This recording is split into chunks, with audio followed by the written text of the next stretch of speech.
Odd not to start with your journey into veganism. I've kind of done that 190 something times, so I'm sort of a bit like, where do I start? But yeah, it was back on episode 6 that we first spoke, and we're now 190 something in. So It's been a while. I think at the time you had just written Vivi, I think so, yeah. I can't imagine there's many folks who haven't heard of you or Vivi or both or have a copy. But for folks who haven't, it'd be good to just hear a little bit about how you got into writing in the first place, who Vivi is. Tell us a little bit about the journey. Yeah, of course. So basically, I was vegetarian for 21 years and then went vegan. So it's now 6 years ago, in 2000 and what would that be? 2017. Is that right? My maths is terrible. That sounds right. 6 years. It sounds about right, doesn't it? And then I very, very quickly wanted to do something to give back to the animals and help. And we had our girls were 1 and 3 at the time. So I was looking for vegan books for them and I really couldn't find anything that I was looking for. Don't get me wrong, there were really, really good like educational books. But my girls were very young and I wanted to find kind of like the stories with the magic, and I understand that's quite difficult when you're talking about animal rights and veganism. But anyway, I couldn't find what I was after, so I decided that I was going to write my own, which, this is when Vivi the Supervegan was born.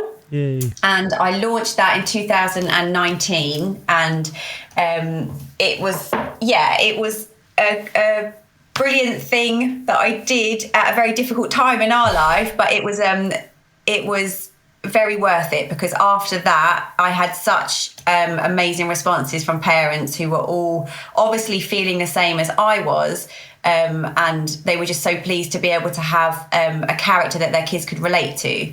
And kids don't get to read books with characters that are affirming their lifestyle. They're reading books about zoos and farms, and I wanted that to change. So after that, I wrote my second book, Vivi and the Planet Protector. That was the next year, but obviously something huge was happening in the world at the time, which I won't go into, but that was quite a difficult time to release my second book, but that wasn't going to stop me. So I carried on writing, and then I released my third book, Vivi and Sea Saviours, and that is where we are now. Hooray. And in amongst that as well, if I remember rightly, you released a Key Stage 1 pack as well, so teachers could actually use Vivi as part of their curriculum. That's right, isn't it? Yes, I can't take credit. That was absolutely Laura, 100%. She's incredible, Laura Chetner, the Vegan Society.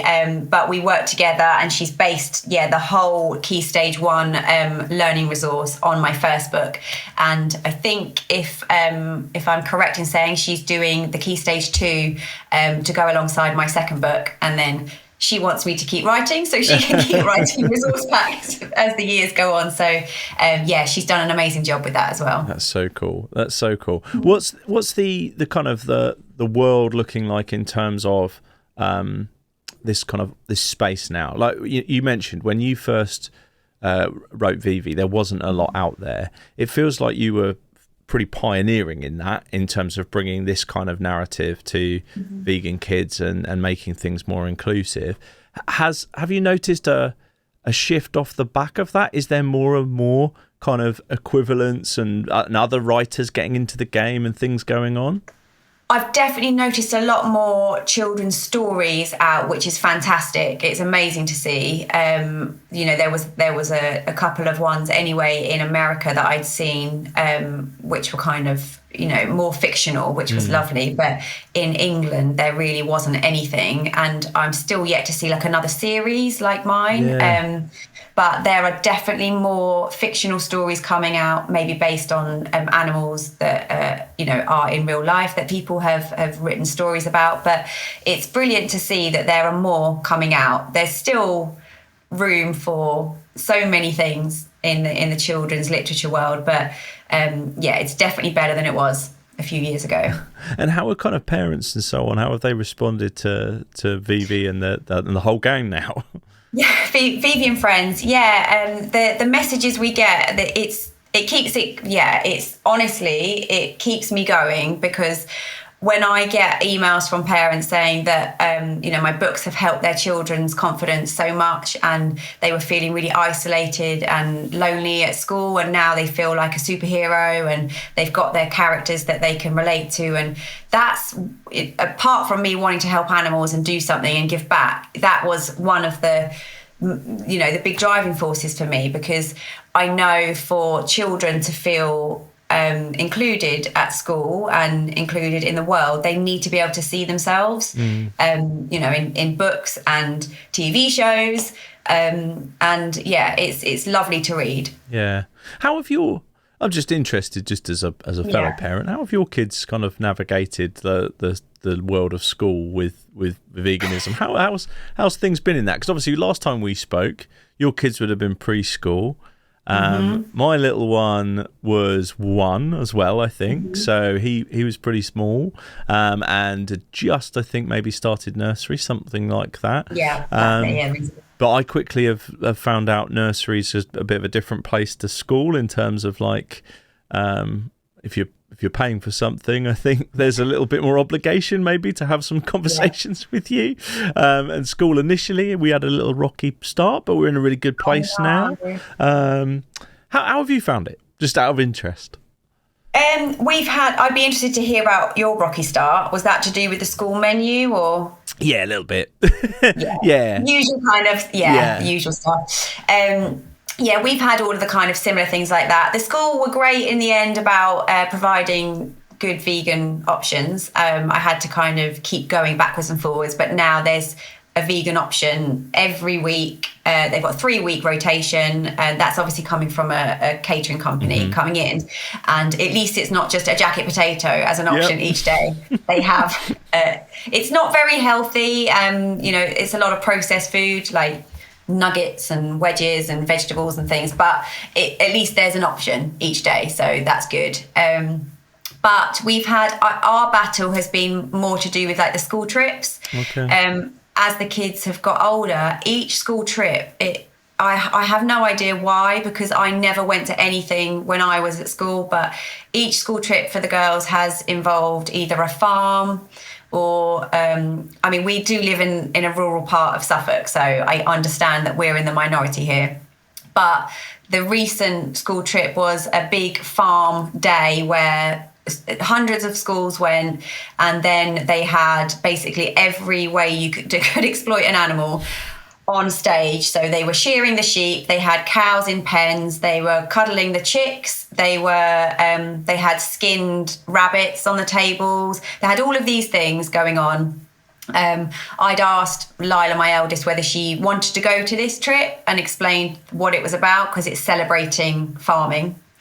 And she said that she didn't want to go.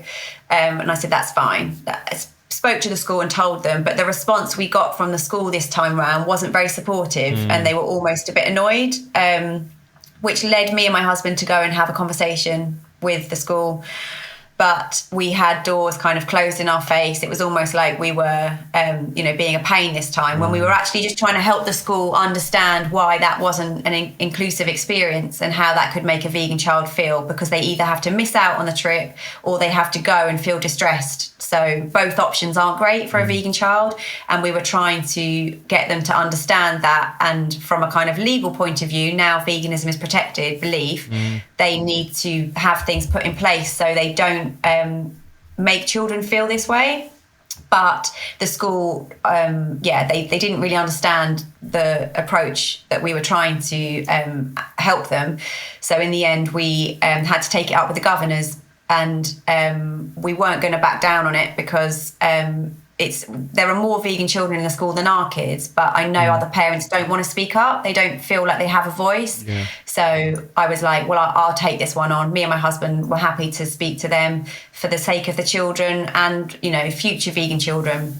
So as a result, they really did understand when we explained that we were only trying to help, and you know, we could come up with lots of other trips which would be inclusive to all children, and no one would have to miss out and feel distressed. And also the trip that they were actually doing wasn't educational, because they weren't telling the children the truth. They were taking them to see these animals, but they were all cuddling the chicks, cuddling the lambs. The cows were in the pens, but I asked them, well, did you tell them why they were there? Did you tell them where they were going? And they were like, well, of course we wouldn't do that. That would upset them. And I was like, well, you know, so that's my very long answer to your question. It's an ongoing thing with our school, and I think it's going to be that way the whole way through. And we never want to be those annoying parents who always have an issue. We pick our battles, and that's why we've never said anything with the last 2 school trips, but this one we were like, absolutely not, this is not okay. And I think it's just trying to come alongside the school and make them understand that the world's changing, and you know, we're actually here. You know, I live in the village. I you know, my job is everything to do with this. I'm very happy to help, you know, give them resources and come up with other ideas, but it's just, yeah, it is a fight. It's a daily battle. Yeah, I can relate. I know exactly where you're coming from. It sometimes feels like a lot of what the school is doing is around this subject anyway, is like a PR exercise for the meat and dairy industry. It is. It's almost like you know, we need to make sure that kids don't feel any ill feeling towards this industry. And that the world carries on spinning exactly the way that it has always done. Absolutely. And yeah, it sounds like your experience is quite similar in that regard. Yeah, our rocky start was purely a menu thing to begin with, and was about. I mean, at one point they said we can't provide a vegan option. The school's too small, was the answer. That's insane. Which, you know, obviously wasn't gonna fly. So but fairly quickly we got to a place of, actually it turned out, because I kind of knew that it was the same catering company that probably most school districts use. They had menus that they were using in other places, and eventually they now provide it. And like you say, there's probably some, it's probably not perfect, and there's some bits where I think, you know, that they could do better, but I'm happy there's an baby steps. I'm happy there's an option. And it's interesting because the school sort of talks about eco credentials quite a lot, and it's got a big flag outside that says eco school, but you know, dietary choices or the way that the world is kind of commodifies animals is never really mentioned. Well, it's never mentioned. Not even never really, it's never mentioned as an option. It's just recycle your plastic bottles. Yeah, I know. It's just completely bonkers. If you just changed what they were dishing up and what the children were eating, then their eco credentials would be through the roof, wouldn't they? Yeah, exactly. How about the relationships with other kids and parents? I imagine your kids are probably the best equipped at talking about this with their peers.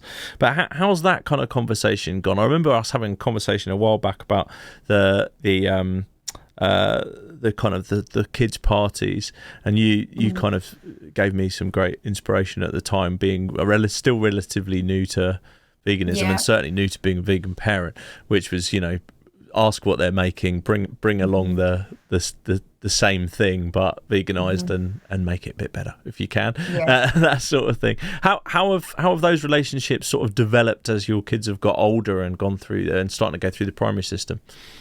I think obviously the kids have grown up with my two being vegan and being quite you know, passionate about that, so like they're quite used to the girls saying things, and you know, my two are quite they're quite shy, but their voice is very, very powerful when it comes to animals and animal rights. So they will not shy away from saying something if they're saying it for what it is, basically. Yeah. And a lot of children haven't heard the truth before, so they will be quite surprised and quite confused. And it could be something very, very simple, like them highlighting that they wouldn't be having milk because that is for calves, for baby cows. And then their friend would obviously turn around and be like, well, what do you mean? And then they'll say blah blah blah blah blah. And then that kid will be like, what? No, there's no way. Like, my mum and dad would have told me that. And they're like, no, your mum and dad are lying. I think that there has been that conversation before. And then the other kid would be like, but no, they'd never lied to me. And it's a hard one for them to navigate. It is hard. I feel, because I feel for the kids, because I know what it's like as an adult. And you'll know what it's like having conversations with people. And we're adults who have had years and years and years of conditioning, and that's very hard to unlock and unwire. But even with kids who have only been on this planet for 5, 6, 7 years, the conditioning starts young and it's deep, and you trust your family, you trust your parents, and you trust what everyone's saying. There's no way that you could start thinking, well, hang on a minute, like what my friends are saying could possibly be true. But no, they've got great friendships, and all of their friends are non-vegan, apart from my eldest, whose best friend turned vegan very quickly after her. So she's got the support there. But most of their friends eat animals, and they eat them in the hall around them, which my two find really, really difficult. And they were like, oh, it stinks, mummy, and it's disgusting. And they're ripping the chicken apart, and you can see it. And it's not nice for them because it's in their face all the time. But they're having conversations and they're planting seeds all the time. They're coming home all the time saying, my friends say they love animals and they want to go vegan, but their mummies and daddies won't let them. And it's just a really interesting dynamic between their peers. And I think I keep saying to them, look, as you get older and you grow up with your friends, they're going to have more control over what they can and can't do and what they can and can't eat. And if you just keep being really loving to them and keep having conversations and answer their questions, then you'll be planting the seeds, and they'll probably be looking to you as they get older and wanting to change, their lifestyle. So that's how we try and support the girls with all the difficult stuff that they're having to deal with. I'd imagine it's had a real impact upon your sort of work, on your work with Vivi, like this experience. Like, obviously that's where it originated from, not finding these kind of creative outlets, creative representations for kids. They didn't exist. How has it sort of strengthened your kind of ambition to do this? Because I'd imagine that I don't know, maybe I'm wrong, but when you set out with the first book, did you anticipate that you'd be wanting to do the things that you're wanting to do now? No. And has that kind of come from the fact that you're having these experiences still all the time with the kids? Yeah, I think the drive, it's driven me forward so much, because I was a little animal rights activist as a kid when I went vegetarian at 11. Like, that was for an ethical reason, because I'd seen people holding slaughterhouse pictures on the street when I was with my mum, and I've had that kind of passion since I was young, but I hadn't understood fully, and that's just continued as I've got older. But I think it became suppressed and squashed just when I used to just work in another industry, and before I'd had the kids. Having the children has just gone, like, it's just turned it on massively, because for their sake I have to do something about it, because there's no point sitting here complaining, going, oh, there's nothing for them to watch, there's nothing for them to read, there's nothing for them, to empower them and to affirm their lifestyle and everything that we're teaching them. Like, oh, why is that not there? Like, I'm going to do it. Like, I can't sit back and just complain about it. And then, hearing and seeing on a daily basis the horrors that is happening, in the animal agricultural world and just all over the world, what we're doing to our planet. I'm like, I can't sit back. I don't want to become an old lady and just go, oh, well, I did nothing. I did nothing for the beings we share this planet with, for my children's future. I wanna fight, and I want to do something. So yeah, it's driven me forward massively. And what does that look like now? Let's come on to what you're planning. What's in the works? Vivi world domination. Yeah. So basically, my books were optioned by a TV producer 2.5 years ago now. Which basically means, a wonderful lady, Lindsay Watson, and I connected, and she believed in what I'm doing as much as I do, which was incredible. And for the last 2 years, we've been working together to develop the concept and get it ready to turn into a TV show, which is incredible, because I hadn't even thought about that when I started writing the book. I just wanted to get some books out for kids, and of course, like that is the next step. Like probably children, they're probably more likely to sit and watch a screen nowadays, which is sad. Like, I love books, but it's all technology. So we've been developing that. We've got an incredible team behind us now. We've got celebrity voiceovers. We've had an app built by London South Bank University. We've got a fully vegan and vegetarian creative team and production pipeline team.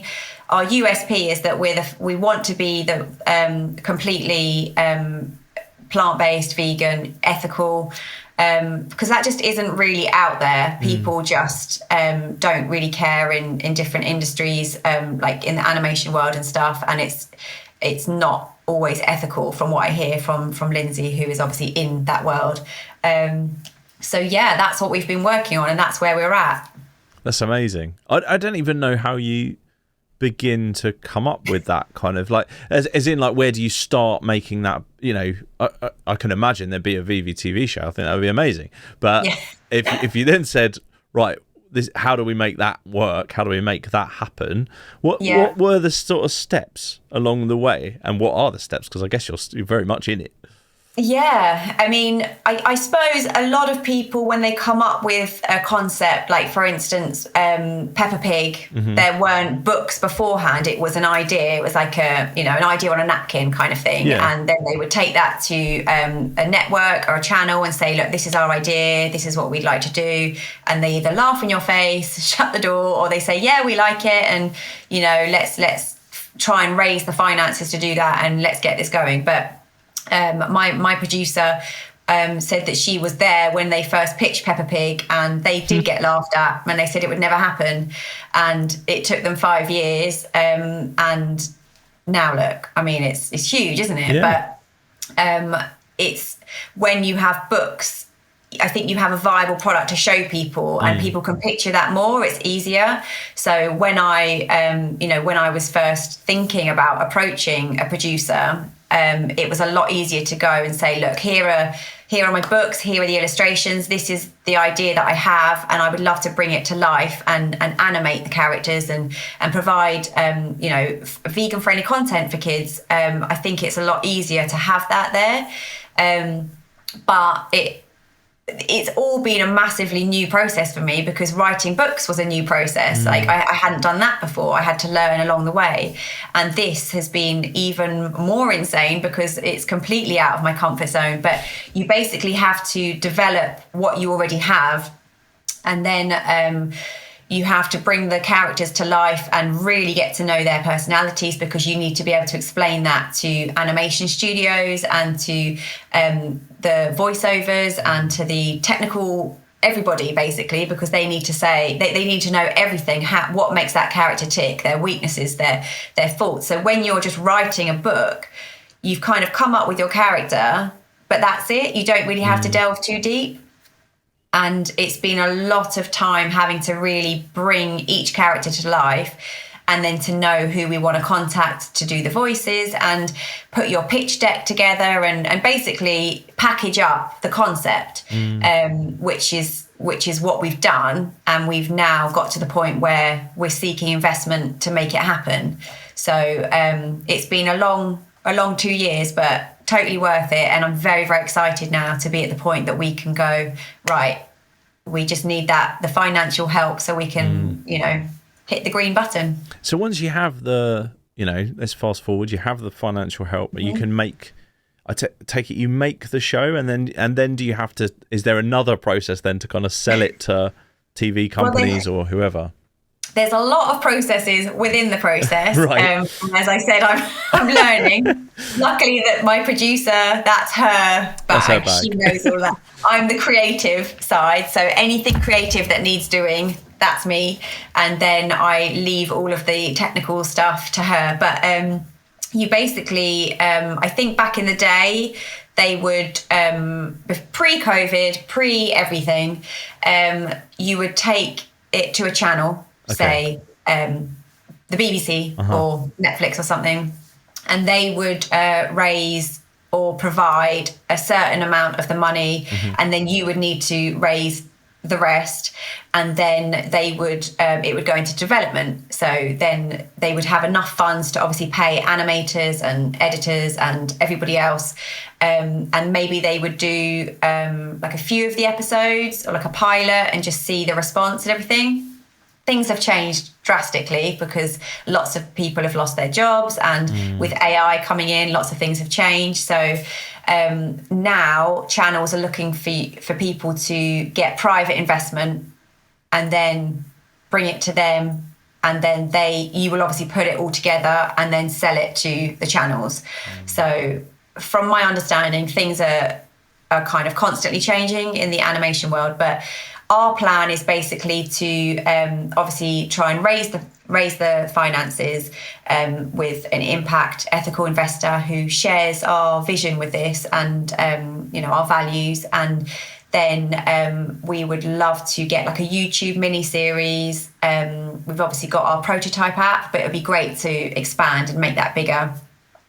Get some deals, some licensing deals, so we can get our characters on children's food products, because if you look at them at the minute, all of the kids corn, for instance, Vivi and Pax need to be on there. Like they need to be there as the vegan superheroes, and there are lots of products with other characters like Peppa Pig on like vitamins and stuff, but there's no actual vegan character on any vegan food for kids, and so it's kind of all of those things which are way out of my understanding, but those things all happen within the process when you're obviously pitching and getting deals. I imagine obviously this is probably jumping ahead too much, because you're at the stage where you're trying to find investment as opposed to talking to folks within the TV industry. But in the journey so far, have you I guess come up against any non-vegan folks within the kind of TV world, and have you heard any of their kind of response to the concept, to the idea? Has that been a conversation that's happened yet? Yeah, we've had a couple of networks say it was too risky, that they were scared off by the vegan topic.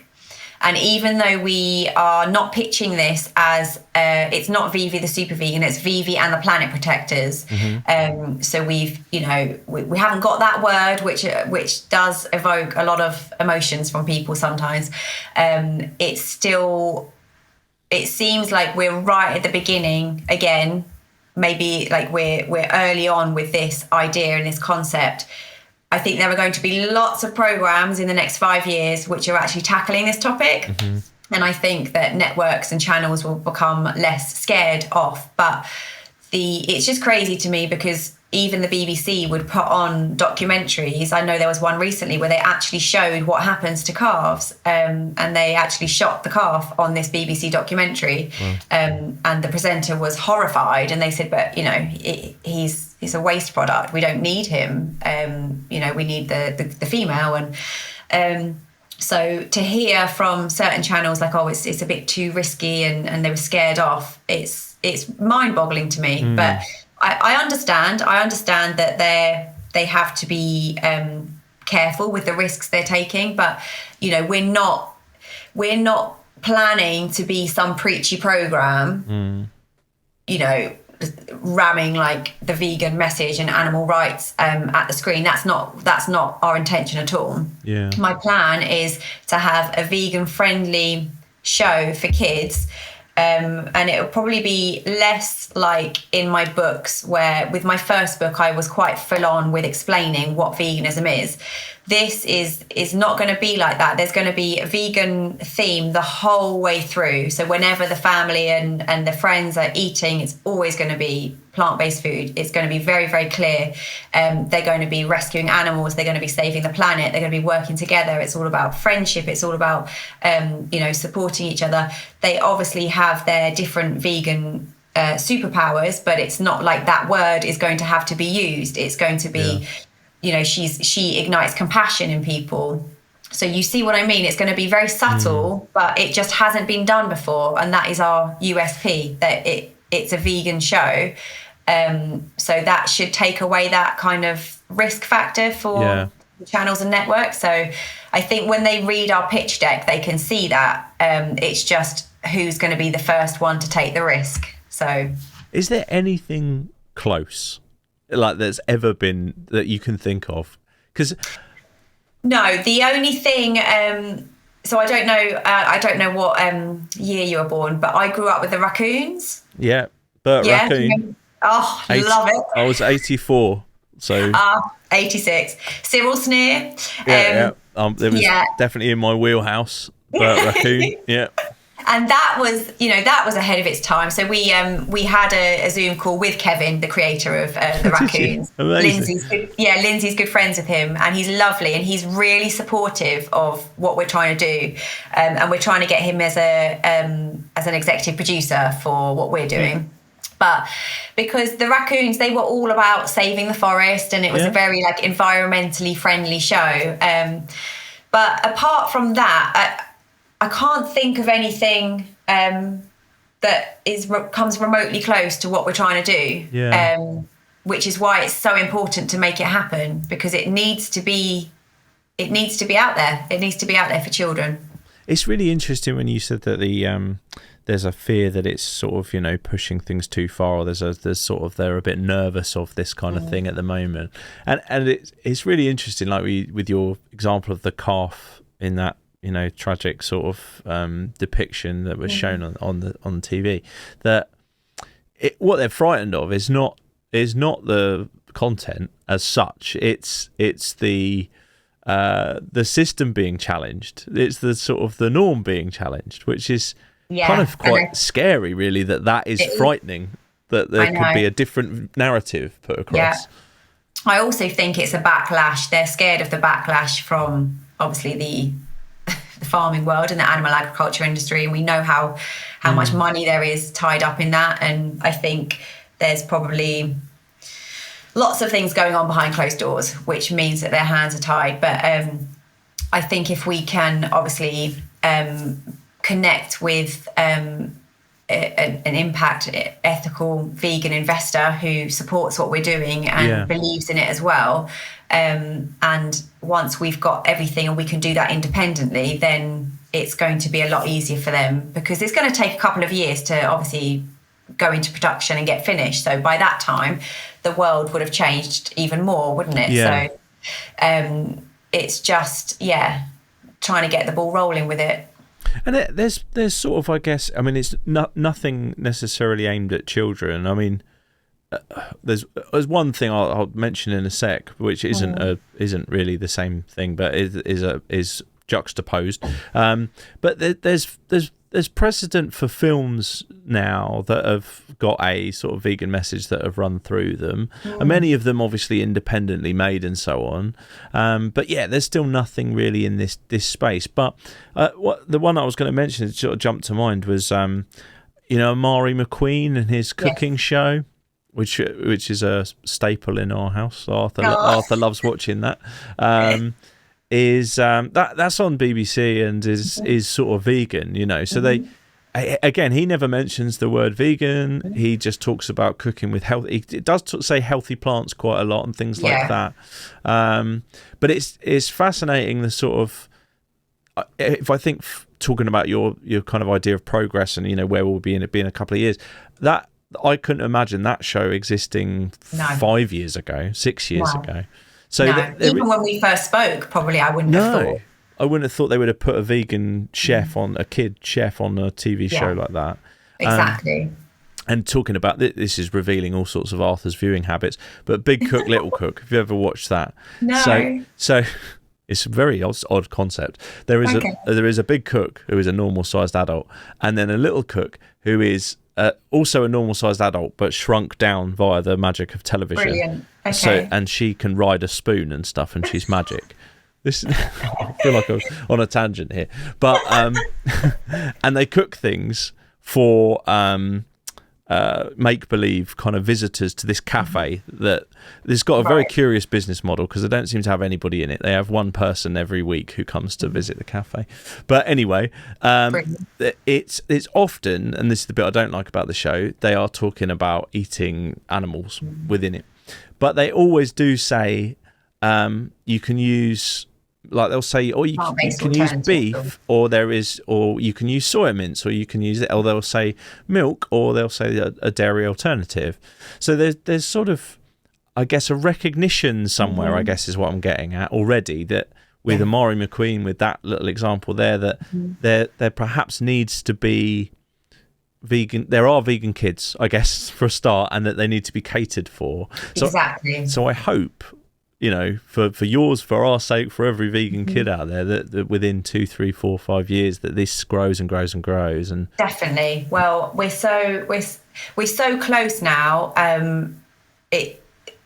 All the hard work is done. Like we just need to get the investment so we can get started with it all. But I was just gonna go back to what you were just saying, because it just made me think that the crazy thing is, when channels say like, oh, it's too risky and it's they're too nervous to do it. If you look at every Disney film, what is going on? Or not even just the Disney films, like look at Chicken Run, look at 101 Dalmatians, look at the Bee Movie. They're all like humans versus animals. And it's even the recent Peter Rabbit film, they were all rescued out of like animal testing environments. And it's quite full on, the message, when you look at them, and the kids are all championing the animals and we're all anti the humans in the films. Like, they're very risky. Like, they're actually targeting specific industries with the Bee Movie and the honey and Chicken Run. Well, look at what's going on with that. They're trying to escape the evil farmers and Fantastic Mr. Fox. So what we're trying to do isn't anything new. We're just trying to give a whole entire show and a whole entire brand to do with this one thing, and the adventures they're going to go on. We can tackle so many different topics within the vegan world and open it up to children that it will just become the norm for them. That compassion and caring for animals and our planet is just a normal thing, and they're all going to want to do it because their favourite TV characters are doing it. It's so cool. I can't wait to see it. Like, yeah. Have you had chance to, or have you had to kind of write some of the ideas for episodes and stuff already? What's that been like? It's been really fun, actually. So we've done a pilot episode and episode 1. Amazing. And we've done a recording, a sample recording of our pilot episode, where we've had, Ivana Lynch, the lovely Ivana Lynch, who plays Luna Lovegood in Harry Potter, has done our voiceover for Vivi. And it's sounding fantastic. We've had Rob Penrose, who is a really, really talented guy that I connected with on LinkedIn, has done a sample theme song for us and all of the sound effects for the episode. So hearing it all come to life with the voiceovers is just brilliant. And the writing experience has been great, because I've done it with James Pickering, who is the producer for I Could Never Go Vegan movie. And we've had a brilliant Emmy Award winning writer from LA called Charles Horn, who is vegan himself. And he is the head writer. So the whole experience has been really fun, and I can't wait to be able to write on more episodes. So cool. I'm genuinely very, very excited about this coming to life. You just need to make it happen, Jim. Yeah. yeah, if you're listening and you are an investor or you a potential investor, then do get in touch. We need to make this happen. Absolutely. Yeah. Tina, it's been awesome chatting to you about this. Thank you. I've absolutely loved it. We'll make sure we put all the links in the show notes to anywhere you want folks to head to to find out more. And obviously we'll put your contact details in so people can reach out directly. Hopefully all those investors keen to get on board will be doing so. So yeah, but thank you so much. Hopefully we won't wait another 180 something episodes before we speak again. Thank you so much for having me on. Awesome. Thank you. See ya.